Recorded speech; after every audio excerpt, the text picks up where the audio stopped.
Welcome, everyone. This is another episode of the Strength and Knowledge Podcast with your host, Dr. Josh Funk.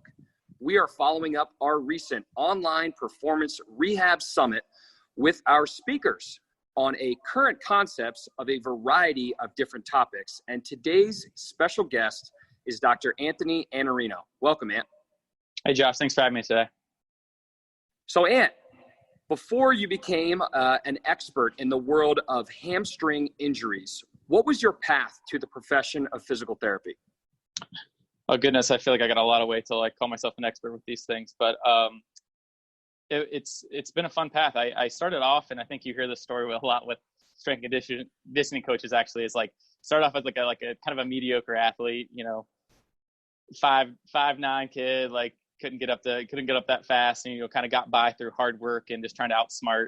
And really, in high school, I got interested in the performance side of things. So, what can I do to get an edge on the field, to make myself better and perform a little more optimally? And really, I was always someone who liked to ask why and how. So, getting into the science of these things was something that really inspired me. So, going into undergrad, I was really interested in exercise physiology, and actually my first dream job was working at the Gatorade Sports Science Institute. So I always saw those commercials of guys on treadmills, sweating Gatorade and all that, and the guy in the lab coat, and I wanted to be that guy, right up until I took my first chem lab in college, and I realized that beaker in lab life wasn't for me. So got more involved in the weight room side of things, working as a student assistant strength coach at University of Dayton.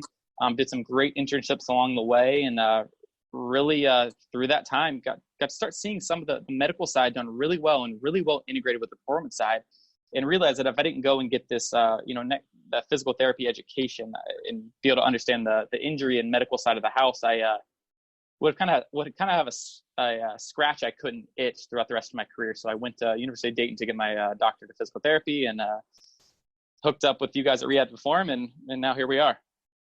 And for everybody that doesn't know, Anthony was our first ever DPT intern at Rehab to Reform. So we are very, very happy that not only did he choose us for an internship while he was at the University of Dayton, but also that he's been with us for a little over 2 years now, right, Ant?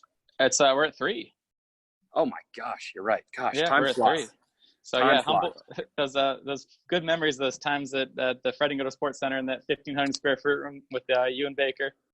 Yes, and it's crazy now that the same place that we started treating at, our first ever brick and mortar, where we actually were treating with concrete floors in some of the facility, it's actually getting renovated right now. But nonetheless, back to the topic at hand, you are also, in addition to a PT, a track coach for one of the best track programs in the country. Talk to us a little bit about that.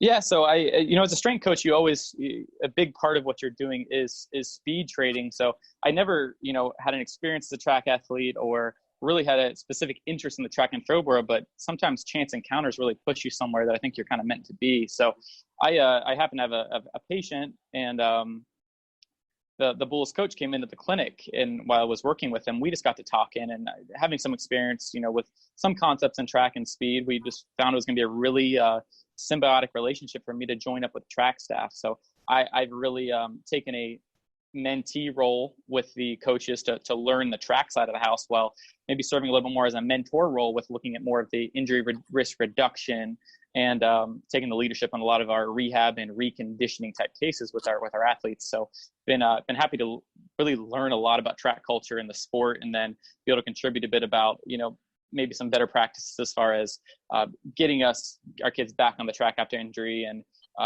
contributing a little bit to the performance and weight room side of the house as well. Yeah, when it comes to best practices, one of the things that you've been definitely honing your knowledge over the past couple of years has been surrounding hamstring injuries. And that's obviously something that affects track athletes. It affects a lot of team sport athletes. But what are some things that you typically will see that maybe are areas where people will overlook the rehabilitation of these types of injuries? Yeah, these hamstring strains, I learned very quickly in the track world are very complex, and they are almost kind of like a dirty word in the track world.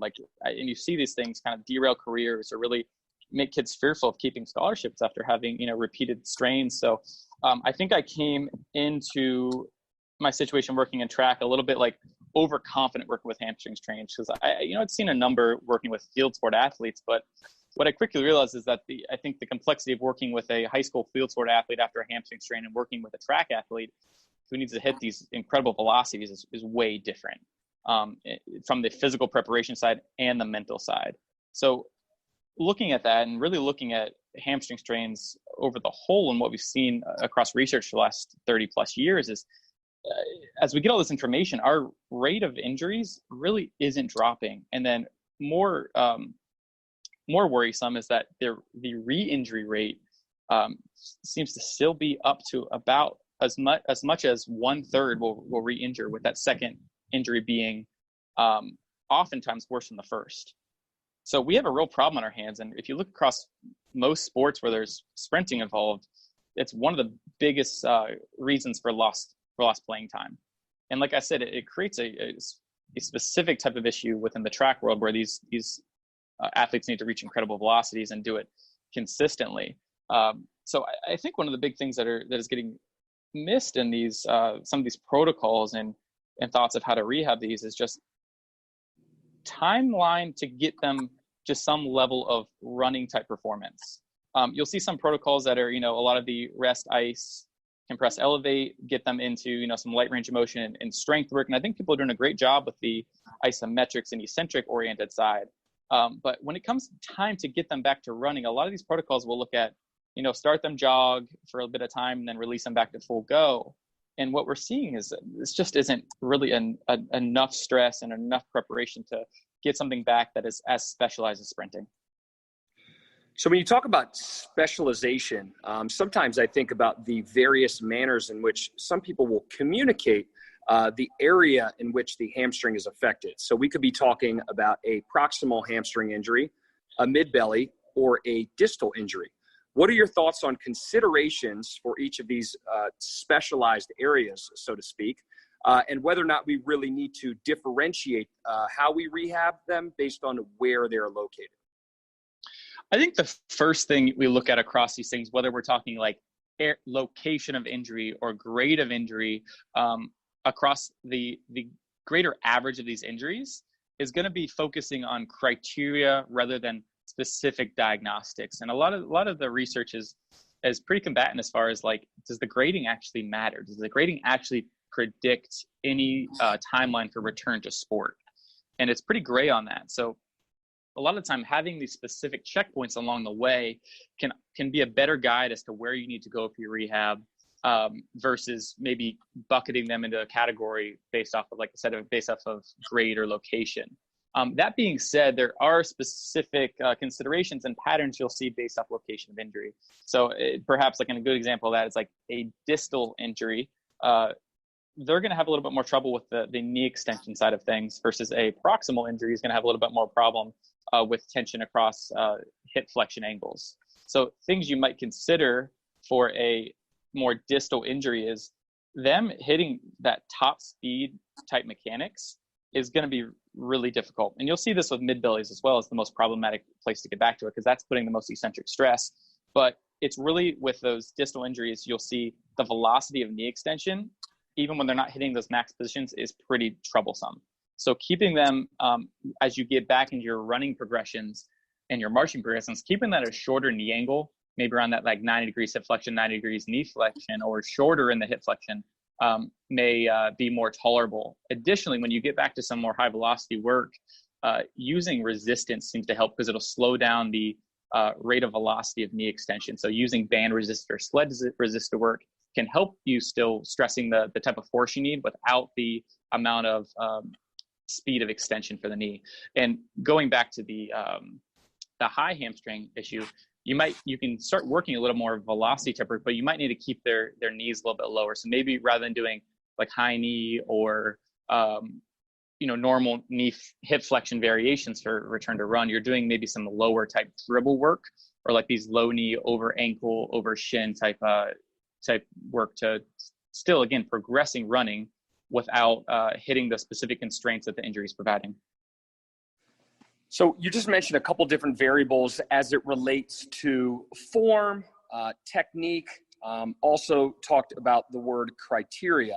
But I think one of the things that is commonly overlooked, and knowing that you value this so much, but talk to us about the word intensity and how it's a common area in which many rehab professionals will probably not provide enough of it throughout the rehabilitation process.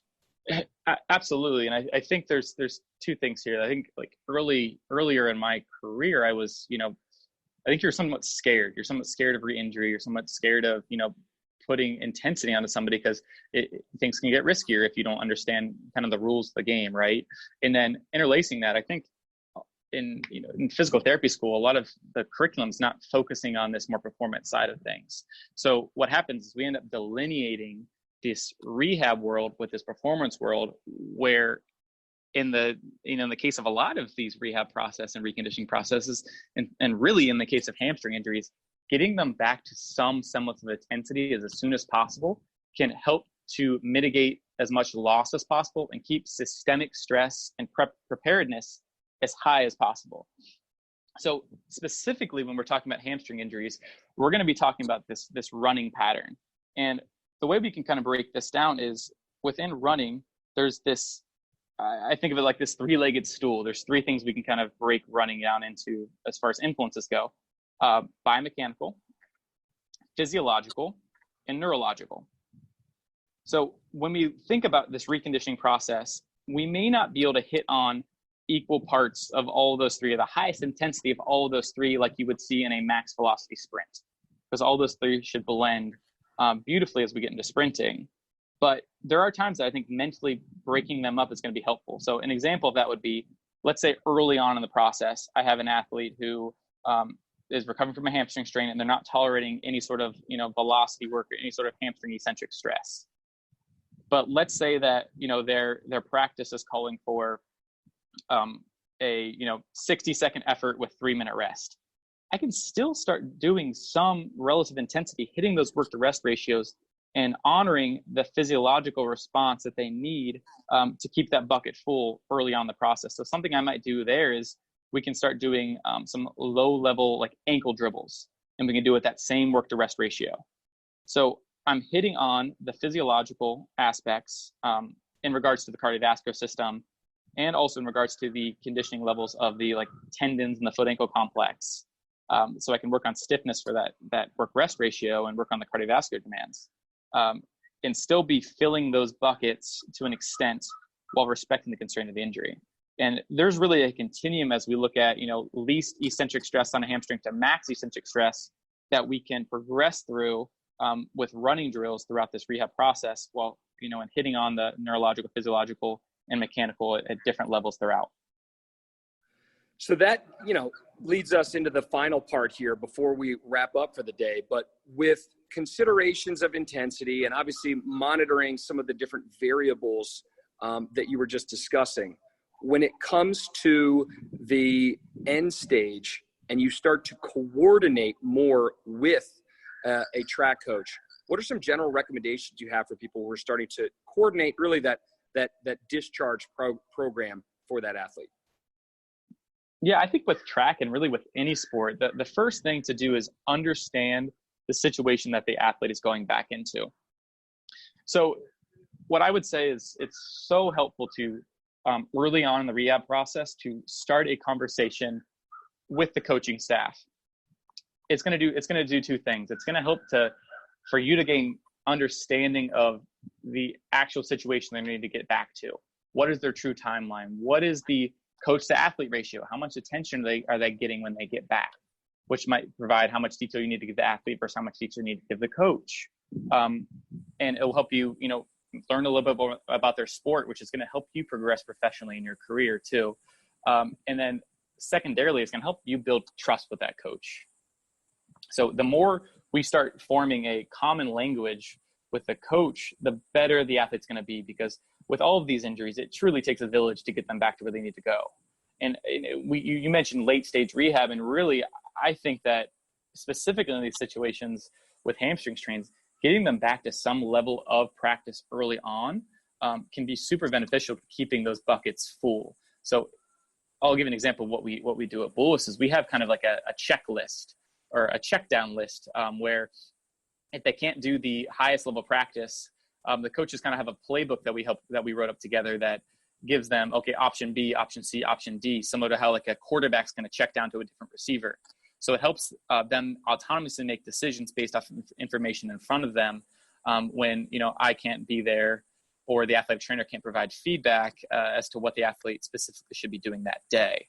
So communication and interweaving your processes is going to give you the best real world results, because at the end of the day, they got to go back under the guidance of that coaching staff. So the more education you can provide and the more trust there is in that relationship, and the sooner they can get back to doing a iteration, maybe not the full practice, but something that looks like practice, we're keeping those buckets full, and we're keeping communication high, and we're decreasing the risk of any sort of hitch as they get back to full go.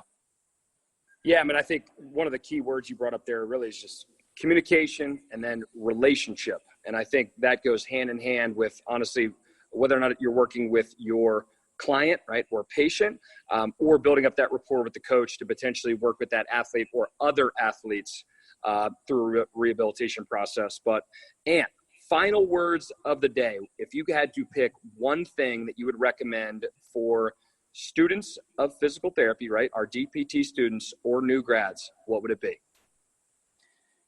Gain understanding of other professions within the human performance realm.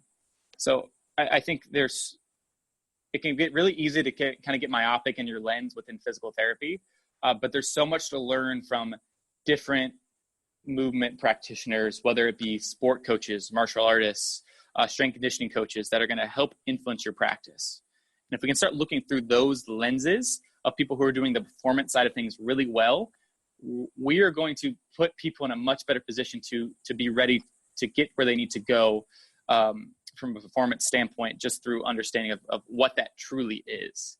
And I think oftentimes we may not fully understand if we aren't seeing those things. So I think development as a practitioner, get out, get coached, have someone take you through a session, feel what the athlete's feeling, gain empathy. And I think you're going to see what's happening between the four walls of your clinic a little bit differently. And I love it, man. And I can't thank you enough for your time today. For people who really want to connect with you and learn a little bit more about your recent presentation and really anything associated with rehabilitation and performance, where's the best place to reach you? Yeah, absolutely. We have the presentation available on RTP Academy through that website. And then you can find me on Instagram at Iannarino3_DPT, and the link to all that presentation is in my bio there. If anyone wants to reach out for any more in-depth questions, feel free to reach out to my email at driannarino@rehab2perform.com. Perfect. Ant, appreciate your time today. Yep. Take care. Thank you.